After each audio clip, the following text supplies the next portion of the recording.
हरे कृष्णा. तर आज आपण भगवद्गीतेच्या 6व्या अध्यायावर विश्लेषण ऐकणार आहोत.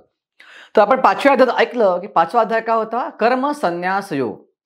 थोडक्यात भगवंत अर्जुनाला सांगतायत की जरी तू ज्ञान स्तरावर आहेस असं तुला वाटलं तरी पण तू निष्कामपणे कर्म कर. का? दोन गोष्टीमुळं. की ज्ञानस्तरावर जर तू कर्म केलंस तर लोकांसमोर एक आदर्श प्रस्थापित होईल, आणि दुसरी गोष्ट या स्तरावरती पतन व्हायची शक्यता फार कमी आहे. कर्मस्तरावर राहणं फार सोपं आहे, ज्ञानस्तरावरती राहणं तेवढं सोपं नाही. आणि हे सांगता सांगता शेवटी भगवंतांनी सांगितलं की अशा कर्मसन्यासी व्यक्तीचं एक दृष्टिकोन कसा असतो, तो कसा सर्वत्र भगवंतांना पाहतो. आणि हे पाहण्यासाठी अजून एक मार्ग आहे, तो मार्ग म्हणजे अष्टांग योग. आणि साहजिकच अर्जुनाच्या मनात प्रश्न पडला की अष्टांग योग पद्धती काय आहे नक्की, मला विस्तारानं त्याची माहिती पाहिजे. हे अर्जुना डोक्यात घोळत होतं. भगवंताने ते हेरलं आणि म्हणून भगवंतांनी 6व्या अध्यायात, या अध्यायाचं नाव आहे ध्यान योग, या अष्टांग योगाचं म्हणजेच ध्यान योगाचं विस्तृत वर्णन या अध्यायात केलेलं आहे. तर अध्यायाची सुरुवात कशी होती? मुळात एखाद्या व्यक्तीला जंगलात जाऊन, हिमालयात जाऊन योगासारखं ध्यान लावायचं असेल तर त्याला पहिला एक प्री क्वालिफिकेशन आहे, त्याला पहिला एक परीक्षा द्यावी लागते. काय परीक्षा आहे, काय गुणवत्ता आहे त्याची? की तुम्हाला पहिला कर्म करावं लागेल निष्कामपणे, त्याशिवाय पर्याय नाही.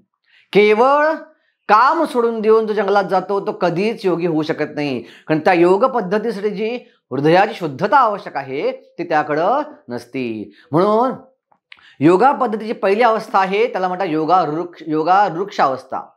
या योगारूढ अवस्थेमध्ये मनुष्याला निष्काम कर्मयोग करून त्याला आपलं हृदय शुद्ध करावं लागतं. केवळ काम सोडून जंगलात बसून ही अवस्था प्राप्त करता येत नाही.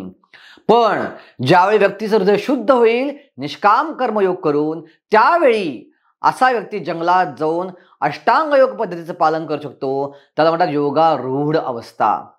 आता या अष्टांग पद्धतीमध्ये 8 अंग आहेत: यम, नियम, आसन, प्राणायाम, प्रत्याहार, धारणा, ध्यान आणि समाधी. या 8 अंगांचं तो पालन करू शकतो निष्काम कर्मयोगाची शुद्धता, कर्मयोगाद्वारे शुद्धता प्राप्त केल्यानंतर. आणि यासाठी सगळ्यात महत्वाचा घटक कुठला आहे? का जंगलात जाऊन ध्यान लावायचं आहे. मागणं वाघ येऊ शकतो, खालनं साप येऊ शकतो, पुढनं अजून कुठला प्राणी येऊ शकतो, अजून काही मधमाशीचं पोळं फुटू शकतं, बरेच किडे चावू शकतात. सो ह्याच्यामध्ये मन फार महत्वाचं आहे. आपलं मन स्थिर असणं आवश्यक आहे. आणि मन स्थिर करण्यासाठी ध्यान लावायच्या आधी आसनं करणं, प्राणायाम करणं आवश्यक आहे. म्हणून भगवंत सांगतात या अध्यायामध्ये की उद्धारणात्मनात्मानम आत्मानम अवसादे आत्मानम बंधु आत्मस्य आत्मैव रिपुन आत्मनः. की आपल्या मनाद्वारे आपल्याला उद्धार करू शकतो किंवा आपला खाली घालू शकतो. आपला मनच आपलं मित्र आहे किंवा आपलं मनच आपलं शत्रू ठरू शकतं. बंधुरात्मात्मनस्तस्यै येनात्मै आत्मनाजिता अनात्मनस्तु शत्रुत्वै वर्तयितात्मैव शत्रुवत. तर भगवंत सांगतात की आत्मा म्हणजेच मन इथं आपला खरा मित्र आहे. जर आपल्या मनाला मित्र बनवलं तर अष्टांग योग हा असाध्य नाही. पण जर आपल्या मनाला मित्र नसेल तर कोणीही अष्टांग योगाचं पालन करू शकत नाही. ज्यानं मनाला जिंकलंय, जितात मना प्रशांतस्य, असा प्रशांत व्यक्ती, असा शांत व्यक्ती ज्यानं मनाला जिंकलंय, जितात्मना परमात्मा समाहिता, त्यानं भगवत प्राप्ती केल्यापैकीच आहे. शीतोष्ण सुख दुःखेषु तथा मानापमानयो. कारण का असा व्यक्ती ज्यानं आपल्या मनाला जिंकलंय तो काय करतो? शीत उष्ण, सुख दुःख, मान अपमान याच्यामध्ये समान राहतो. या सगळ्या गोष्टीमुळं विचलित होत नाही. आणि ज्ञान विज्ञान तृप्तात्मा, असा व्यक्ती तृप्त होऊन जातो. आणि असा व्यक्ती समलोष्टाश्म कांचना, दगडाला आणि सोन्याला पण समान दृष्टीने पाहतो. पण जोपर्यंत हे मन स्थिर होत नाही तोपर्यंत आपल्याला निष्काम कर्म करणं आवश्यक आहे आणि आपल्याला मनाची संयमता आणण्यासाठी यम, नियम, आसन आणि प्राणायाम या 4 गोष्टींवर लक्ष करणं आवश्यक आहे. हे केल्याशिवाय कोणीही जंगलात जाऊन भगवंतावर ध्यान लावू शकत नाही. ह्याला म्हणतात योगारूढ अवस्था, योगाची प्राथमिक अवस्था. आता भगवंत अर्जुन सांगत आहेत की जो योगारूढ स्तरावर गेला आहे, ज्यानं आपलं मन बऱ्यापैकी संयमित केलेलं आहे, त्यानं काय करणं अपेक्षित आहे. आजकाल लोकांना वाटतं योग म्हणजे काय, जे टीव्हीवर दाखवतात योग ते योग आहे, की सकाळी योगासनं करायची, थोडं प्राणायाम करायचं, शांत घ्यायचं आणि बाहेर जो इंद्रिय भोग करायचा. ह्याला भगवद्गीता मान्यता देत नाही, ह्याला भगवंत मान्यता देत नाही. हा योग नाही आहे, हा योगाच्या नावाखाली त्याला पोरखेळ आहे. योगाच्या नावाखाली ते लोक इंद्रिय भोग करू इच्छितात. पण ज्याला खरोखर योगी व्हायचं आहे त्यानं पहिला योगारूढ स्तरावर गेलं पाहिजे आणि योगारूढ स्तरावर जाऊन जंगलात गेलं पाहिजे. अशी जागा शोधली पाहिजे जी फार उंच नाही आहे, जी फार खाली पण नाही आहे. व्यवस्थित पद्मासन किंवा सुखासन घालून बसलं पाहिजे आणि त्याचं लक्ष हे पूर्णपणे आपल्या नाकावर केंद्रित झालेलं असलं पाहिजे. छोट्या छोट्या गोष्टींनी तो अजिबात विचलित होता कामा नये. अशा व्यक्तीनं समजा अति खाल्लं तरी समस्या, खाल्लंच नाही तरी समस्या, अति झोपला तरी समस्या, झोपलाच नाही तर समस्या, अति फिरला तर समस्या, फिरलाच नाही तर समस्या. अति जो करतो तो कधीच योगी होऊ शकत नाही. म्हणून भगवंत म्हणतात योगी कोण आहे, कोण योगाची प्रॅक्टिस करू शकतो, जो स्वतःला बॅलन्स करू शकतो. आणि हेच भगवंत या अध्यायात एका श्लोकाद्वारे समजून सांगतात. युक्ता आहार विहारस्य युक्त चेष्टस्य कर्मसु युक्त स्वप्नावबोधस्य योगो भवति अदुःखः. युक्त म्हणजे समतोल किंवा बॅलन्स. जसं आहार, विहार, स्वप्न या गोष्टी बॅलन्स आहेत असा व्यक्ती योगी होऊ शकतो. आणि अशा प्रकारे जंगलात जाऊन आपल्या नाकावर ध्यान लावून डोळे पूर्ण न बंद करता, पूर्ण न उघडता, अर्धवट डोळे उघडून जो अनेक अनेक अनेक वर्ष ध्यान लावतो त्याचं मन त्याच्या पूर्णपणे ताब्यात येतं. असा व्यक्ती आत्म्यातनं पूर्ण आनंद घेऊ शकतो. अशा व्यक्तीचा दृष्टिकोन बघायचा पूर्ण बदलतो. काय दृष्टिकोन या व्यक्तीचा तयार होतो जगापुढे बघण्याचा? असा व्यक्ती प्रत्येक ठिकाणी भगवंताचं अस्तित्व पाहतो. का भगवंत प्रत्येक अणुरेणूमध्ये आहेत, प्रत्येकाच्या हृदयामध्ये आहेत. ब्रह्मसंहिता नावाचा ग्रंथ आहे, त्यात ब्रह्मदेव म्हणतात की अंडांतरस्थ परमाणुच अंतरस्थम गोविंदम आदि पुरुषम तमहम भजामी. भगवंत हे प्रत्येक विश्वामध्ये आहेत. अंडामध्ये, अंड म्हणजे विश्व, ब्रह्मांड. आणि जे आपण ॲटम म्हणतो, अणु म्हणतो, त्याला संस्कृतमध्ये परमाणु म्हणतात. परमाणुच्या अंतरस्थम 2 अणूंच्या मध्ये जे गॅप आहे त्यामध्ये भगवंत आहेत. याचा अर्थ भगवंत सर्वत्र आहेत. असे गोविंदम आदिपुरुषम तमहम भजामी. असा जो व्यक्ती असतो तो सर्वत्र सर्वांमध्ये भगवंतांना पाहतो. आणि हेच भगवंत सांगतात यो मां पश्यति सर्वत्र सर्वं च मयि पश्यति तस्याहं न प्रणश्यामि सच मे न प्रणश्यति. की जो मला सर्वत्र पाहतो आणि सर्वांमध्ये मला पाहतो तो माझ्यापासून कधी दूर जात नाही आणि मी त्याच्यापासून कधी दूर जात नाही. हा दृष्टिकोन तयार होतो अशा प्रकारच्या योगाचा जो योगारूढ अवस्थेत प्रगत झालेला आहे आणि जो समाधी अवस्थेत गेलेला आहे. आणि सर्वात महत्त्वाचं म्हणजे असा समाधी अवस्थेला गेलेला व्यक्ती शत्रू, मित्र, द्वेषी, प्रेमी, मान, अपमान, सुख, दुःख, सोनं, दगड या सर्वांना समान दृष्टीने पाहतो. हा खरा योगी आहे. ही योगाची सर्वोच्च अवस्था आहे. कारण तो योगारूढ अवस्थेत स्थित आहे. त्यानं भगवंतावर पूर्णपणे ध्यान लावलं आहे आणि प्रत्येक ठिकाणी भगवंत पाहत असल्यामुळं तो कशामध्येही आसक्त होत नाही. त्या दृष्टी सम होऊन जाती. आणि याच समत्वाला आपण दुसऱ्या अध्यायात आठवत असेल समत्वम योग उच्यते. भगवंत सांगतात की अशा समत्वालाच योग म्हणतात. असं समत्व तो या ठिकाणी ध्यानाद्वारे प्राप्त करतो. आता साहजिकच अर्जुन त्याने सगळं ऐकलं. अर्जुन भयानक घाबरला. बाप रे, एवढ्या सगळ्या गोष्टी करायच्या, जंगलात जाऊन असं बसायचं, मन असं स्थिर ठेवायचं, मन आपला मित्र करायचं, मनाला शत्रू होऊ द्यायचं नाही, अशा प्रकारे पहिला निष्काम कर्म करायचा, मग जंगलात जायचं, वर्षानुवर्ष असं बसायचं, ब्रह्मचर्याचं पालन करायचं. काय काय काय काय काय काय यात सांगितलंय. अर्जुन म्हणतो, भगवंता ही तुम्ही जी योगाची पद्धती मला सांगितली आहे ती मला अशक्य वाटतेय. का? अर्जुन म्हणतो, चंचला मन कृष्णा प्रमाथे बलवदृढम तस्याहम निग्रहम मन्ये वायोरिव सुदुष्करम. माझं मन कसं आहे, चंचल मन, कधी स्थिर राहतच नाहीये. कसं स्थिर ठेवायचं नाकावरती मनाला, अशक्य वाटतं मला. बर, जरी स्थिर ठेवलं तरी प्रमाथी, प्रमाथी म्हणजे खूप बलवान आहे, दृढम हट्टी आहे आणि सतत डिस्टर्ब आहे माझं मन. मग असं मन जे आहे, या मनाला संयमित करणं मला वायूला संयमित करण्यापेक्षा अवघड आहे. अर्जुनाच्या भात्यामध्ये असे काही बाण होते ज्या बाणाद्वारे अर्जुन वाहणारा वारा संयमित करू शकत होता. कल्पना करा, जो अर्जुन वाहणारा वारा संयमित करतो तो म्हणतो माझं मन फार चंचल आहे, तर संयमित करणं अशक्य आहे. ही घटना आहे द्वापार युगातली. त्या काळात लोकांची शारीरिक क्षमता जास्त होती, मानसिक क्षमता जास्त होती. आजचा काळ तर कलियुग आहे. प्रत्येक क्षण आपलं डिस्ट्रॅक्शन, आपलं मन मोबाईलकडे पळत असतं. क्षणाला इथं खूप मोठ्या प्रमाणात डिस्ट्रॅक्शन्स आहेत. म्हणजे अशा अवस्थेमध्ये आपण ध्यान योग करू शकतो का? अर्जुन म्हणतो त्याला अशक्य आहे द्वापारयुगामध्ये, जेव्हा आयुष्य जास्त होतं, जेव्हा मन ऑलरेडी शांत होतं, सत्वगुण जास्त होता, तेव्हा अशक्य आहे. आता रजगुण तमोगुण वाढलाय खूप, मन प्रचंड चंचल झालेलं आहे.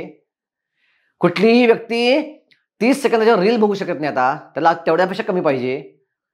असा व्यक्ती आजच्या काळात कोणी म्हणजे ध्यान योगाद्वारे भगवत प्राप्ती करतो, हे अशक्य आहे. आणि भगवंत हे सांगतात की निश्चितच अर्जुना, मन हे चंचल आहे. नो डाऊट, असंशया महाबाहो मन दुर्निग्रहम चलम. पण त्याला संयमित करणं अशक्य नाहीये. कसं करू शकतो आपण? 2 गोष्टीद्वारे. अभ्यासेन तो कौंतेय वैराग्येन च गृह्यते. अभ्यास म्हणजे प्रॅक्टिस. आपण विशिष्ट योगाच्या प्रॅक्टिसद्वारे आणि वैराग्याद्वारे मनाला संयमित करू शकतो. सो कुठली प्रॅक्टिस आहे ही प्रॅक्टिस आहे मनाला मंत्रामध्ये लावण्याची, मनाला मंत्रावर ध्यान लावण्याची. जो व्यक्ती रोजच्या रोज हरे कृष्णा कृष्णा कृष्णा हरे हरे, हरे राम राम राम हरे हरे या मंत्रावर रोजच्या रोज हातात माळ घेऊन निदान काही मिनिटं तरी ध्यान लावतो, तो मंत्र बोलतो आणि तो कानाजवळ ऐकतो. ही क्रिया फार सोपी आहे. ह्याच्यामध्ये कुठे जंगलाची गरज नाही आहे, नाकावर लक्ष ठेवायची गरज नाही आहे, आसन उलटे पालटे काय करायची गरज नाही आहे. कुठेही केव्हाही कधीही कसल्याही अवस्थेमध्ये मनुष्य या मंत्रात जप करून अभ्यास करू शकतो, प्रॅक्टिस करू शकतो. आणि साहजिकच या मंत्राद्वारे मनाचं शुद्धीकरण होतं. एकदा मन प्रसन्न झालं की वैराग्य हे ॲटोमॅटिक येतं. सेपरेट वैराग्याची प्रॅक्टिस करावी लागत नाही. कारण का मनुष्याला एकदा आत्मा आनंद मिळाला की बाहेरनं आनंद घ्यायची गरज त्याला पडणारच नाही. मन हे ऑटोमॅटिक प्रसन्न होतं. आणि हेच तुकाराम म्हणतात, मन करारे प्रसन्न सर्वा सिद्धीचे कारण. हे करायला एकच उपाय आहे, विठ्ठलाचं सतत नाव, कृष्णाचं सतत नाव. हा एकमेव उपाय यासाठी आहे. आता अर्जुनाने हे ऐकलं की हा अशा प्रकारे मन संयमित करू शकतो. अर्जुन जरा शांत झाला. पण त्याला अजून एक प्रश्न मनामध्ये पडला अर्जुनाला की एवढी योगाची पद्धती अवघड आहे, ते अर्जुनाने मान्य केलेलंच आहे. आणि अशा प्रकारे योग करता करता समजा असं झालं की व्यक्तीनं योगारूढ स्तरावरती जाऊन आपलं घरदार सोडलं, संसार सोडला, जंगलात जाऊन बसला, ध्यान लागला, पण काही कारणामुळं त्याचं मन बिथरलं, त्याचं मन डिस्ट्रॅक्ट झालं आणि तो परत योगास्तरावरनं खाली पडला, किंवा तो परत त्यानं योग करणं सोडून दिलं आणि तो परत संसारामध्ये आला. तर अशा माणसाची गती काय होईल? आता भौतिक गोष्टी पण सोडल्यात, करिअर पण सोडलंय आणि ध्यानी झालाय, आणि त्यातही तो पुणे तो प्राप्त करू शकला नाही. अर्धवट राहिलं, ना इकडचं ना इकडचं, ना घर का ना घाट का हिंदीत म्हणतो आपण तसं. त्याची अवस्था काय होईल? जसा एक ढग आहे जो वाऱ्यामुळं बिथरला तर सगळीकडे पसरून जातो, तशी त्याची अवस्था होईल. अशा माणसाची गती काय होईल हा प्रश्न जो आहे अर्जुनाच्या मनामध्ये घर करून बसला, त्याला छळ लागला आणि त्याने भगवंतांना विचारला की कृपया अशा व्यक्तीची गती काय होईल जो आपली योगात पूर्णता करू शकत नाही आणि त्यानं सगळं भौतिक कार्यही सोडून दिली आहेत. आणि भगवंत म्हणतात, अर्जुन काहीही काळजी करायची कारण नाही. पात्र नयमुह नैवेत्र विनाशस्तस्य विद्यते नहि कल्याणकृत कश्चित दुर्गतीम तात गच्छती. की हे अर्जुना, अशा व्यक्तीची कधीच दुर्गती होत नाही, काळजी करायचं कारण नाहीये, त्याचा विनाश कधीच होत नाही आणि त्याचं काय कल्याणच होतं. काय कल्याण होतं? प्राप्त पुण्यकृताम लोकाम उषित्वा शाश्वती समा शुचिनाम श्रीमताम गेहे योगो भ्रष्टो विजायते. जरी असा व्यक्ती मधनच त्याने योग सोडला, त्याच्या मृत्यूनंतर तो कुठे जातो? तो स्वर्गात जातो आणि एन्जॉय करतो. आता नॉर्मल पुण्य करून स्वर्गात जाणं आणि अशा योगभ्रष्ट व्यक्ती स्वर्गात जाणं यात फरक आहे. काय फरक आहे? जो पुण्य करून स्वर्गात जातो त्याचं पुण्य संपलं त्याला खाली यावं लागतं. पण योगी व्यक्ती आपली योगामध्ये सिद्धता न करता थोडाच का योग त्यानं केला आणि तो स्वर्गात गेला, तर तो शाश्वती समान, त्याला जेवढं पाहिजे तेवढा वेळ तो एन्जॉय करू शकतो. हजारो लाखो वर्ष त्याला जोपर्यंत सॅटिस्फाय होत नाही तोपर्यंत तो स्वर्गात एन्जॉय करू शकतो. आणि मग त्याची एन्जॉयमेंट पूर्ण झाल्यावर जे त्याला वाटतं आता बरं झालं, तर असा व्यक्ती शुचिनाम श्रीमताम गेहे, तो गुणवान व्यक्तीच्या घरात जन्म घेतो किंवा श्रीमताम श्रीमंत माणसाच्या वैभवशाली माणसाच्या घरात तो जन्म घेतो, जेणेकरून त्याला उदरनिर्वाहासाठी जास्त कष्ट करायला लागणार नाहीत आणि जिथं त्याचा योग थांबला आहे तिथनं त्याची प्रगती सुरू होती. सो जे काय त्याने मागच्या जन्मात केले ते कधी नष्ट होत नाही, तिथनंच पुढे त्याचं चालू होणार. आणि समजा एखादा योगी त्यानं बराच काळापर्यंत योग केला तरी पण तो पूर्ण करू शकला नाही, अशा व्यक्तीचं काय होतं? असा व्यक्ती हा डायरेक्ट योगाच्या घरात जन्म घेतो आणि लगेचच फारच लवकर जन्म घेतल्यानंतर तो आपली योग पद्धती परत चालू करून परत योगामध्ये पूर्णता प्राप्त करतो आणि शाश्वतता प्राप्त करतो. सो अशा प्रकारच्या योगांना कधीच केव्हाही कसल्याही प्रकारे नुकसान नाही. थोडी जरी प्रगती केली फायदाच फायदा आहे, असं भगवंत अर्जुनाला समजावून सांगतात. आणि म्हणून भगवंत म्हणतात की सगळ्या तपस्वीमध्ये योगी श्रेष्ठ आहे, सगळ्या कर्मी लोकांमध्ये योगी श्रेष्ठ आहे, सगळ्या ज्ञानी लोकांमध्ये योगी श्रेष्ठ आहे. म्हणून अर्जुना तू काय बन? योगी बन. आणि सगळ्यात शेवटचा श्लोक फार महत्वाचा आहे की आता भगवंत सांगतायत की सगळ्या योग्यांमध्ये आपण अनेक प्रकारचे योगी पाहिले, निष्काम कर्मयोगी पाहिले, आपण ज्ञानयोगी पाहिले आणि ह्या आधी आपण ध्यान योगी किंवा अष्टांग योगी पाहिले. या सगळ्या योगांमध्ये सर्वश्रेष्ठ योगी कोण आहे हे भगवंत या श्लोकात सांगतायत. योगिनाम अपि सर्वेषां मद्गतेन अंतरात्मना श्रद्धावान भजते यो माम समययुक्ततमो मतः. भगवंत म्हणतात सगळ्या योगींमध्ये योगिनाम अपि सर्वेषां, ज्याची गती, ज्याची चेतना, ज्याचं मन, ज्याची बुद्धी कुठे चालली आहे? मद्गतेन अंतरात्मना, माझ्याकडे म्हणजे भगवान श्रीकृष्णाकडे चाललेली आहे. आणि श्रद्धावान भजते यो माम, तो श्रद्धेनं माझं भजन करतो. समययुक्त तमो मतः, अशा प्रकारचा योगी माझ्या मते सर्वश्रेष्ठ आहे, कारण तो कायम चेतनेद्वारे माझ्यामध्ये निवास करतो. जर आपल्याला सर्वश्रेष्ठ योगी व्हायचा असेल तर भगवान सांगतात की जंगलात जाऊन ध्यान करत बसण्यापेक्षा घरी बसून माझ्यावर ध्यान लावा. आणि माझ्यावर ध्यान लावायचा सगळ्यात सोपा उपाय भगवान श्री कृष्ण सांगतात कलियुगामध्ये आहे, जो कलियुगातले भगवंताचे अवतार चैतन्य महाप्रभू सांगितलं आहे की केवळ हरेर नाम हरेर नामेव केवलम कलो नास्तेव नास्तेव नास्तेव गतिर अन्यथा. हरेर नाम, भगवंत म्हणतात एकदा हरिनाम घ्या, परत दुसऱ्यांदा का म्हटलं हरिनाम घ्या? कोणी म्हणेल ठीक आहे ना मी हरिनाम घेतो पण मी ज्ञानयोग करतो, नाही, ज्ञानयोगाला पण शक्य नाही. तिसऱ्यांदा काय म्हटलं हरिनाम घ्या, कोणी म्हणेल मी अष्टांग योग करतो, नाही, केवळ हरिनामच. कलो नास्तेव नास्तेव नास्तेव, इतर योग कुठल्या प्रकारे शक्य नाहीत शक्य नाहीत शक्य नाहीत.